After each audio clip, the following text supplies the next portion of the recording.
ലിസിയിൽ വെച്ച് ചെറുപുഷ്പത്തിന്റെ തിരുനാളിന് വേണ്ടി നാം ഓരോരുത്തരും തയ്യാറായിക്കൊണ്ടിരിക്കുമ്പോൾ ഞാനിന്ന് നിങ്ങളോട് സംസാരിക്കാൻ പോകുന്നത് യേശുവിൻ്റെ അമ്മയായ പരിശുദ്ധ കന്യകാമറിയത്തോടുള്ള വിശുദ്ധ കൊച്ചുത്രേസ്യായുടെ ഭക്തിയെക്കുറിച്ചാണ്.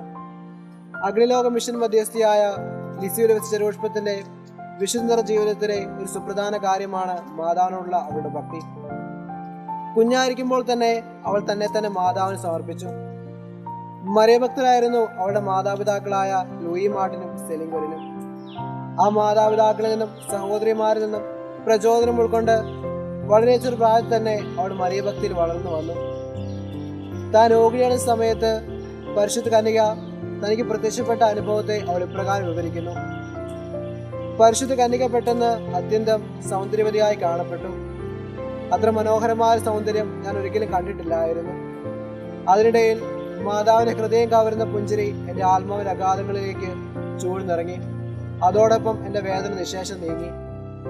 തന്റെ ആത്മകഥയിൽ അവൾ വീണ്ടും എഴുതുന്നു: പരിശുദ്ധ കന്യക തന്റെ ചെറുപുഷ്പത്തെ കാത്തു പരിപാലിച്ചിരുന്നു.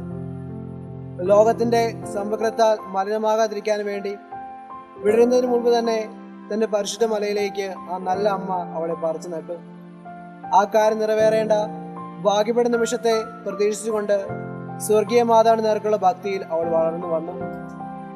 തന്റെ പ്രഥമ ദിവികാരന്റെ ദിവസം അവളെടുത്ത 3 തീരുമാനങ്ങൾ ഒരെണ്ണം എല്ലാ ദിവസവും മാതാവിനോട് പ്രാർത്ഥിക്കും എന്നതായിരുന്നു.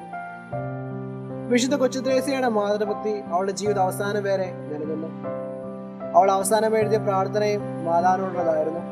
അതിപ്രകാരമാണ്: ഓ മറിയമേ, ഞാൻ സ്വർഗീയ രാജ്ഞിയും നീ ത്രേസ്യയുമായിരുന്നെങ്കിൽ നീ സ്വർഗീയ രാജ്ഞിയാകുവാൻ വേണ്ടി ഞാൻ ത്രേസ്യയാകുവാൻ ആഗ്രഹിക്കുമായിരുന്നു. മാതാവിനുള്ള ഭക്തിയിൽ വളർന്നു വരുവാൻ വിശുദ്ധ കൊച്ചുത്രേസ്യയുടെ മാതൃക നമ്മെ ഉത്തേജിപ്പിക്കട്ടെ. പരിശുദ്ധ അമ്മയുടെ നല്ല മക്കളായി വളർന്നു വരുവാനും അമ്മയുടെ പരിശുദ്ധി അനുകരിക്കാനും അമ്മയുടെ ശക്തിയേറിയ മാധ്യസ്ഥം യാചിക്കാനും നമുക്ക് ഉത്സാഹിക്കാം. ഏവർക്കും തിരുനാളിന്റെ മംഗളങ്ങൾ നേരുന്നു.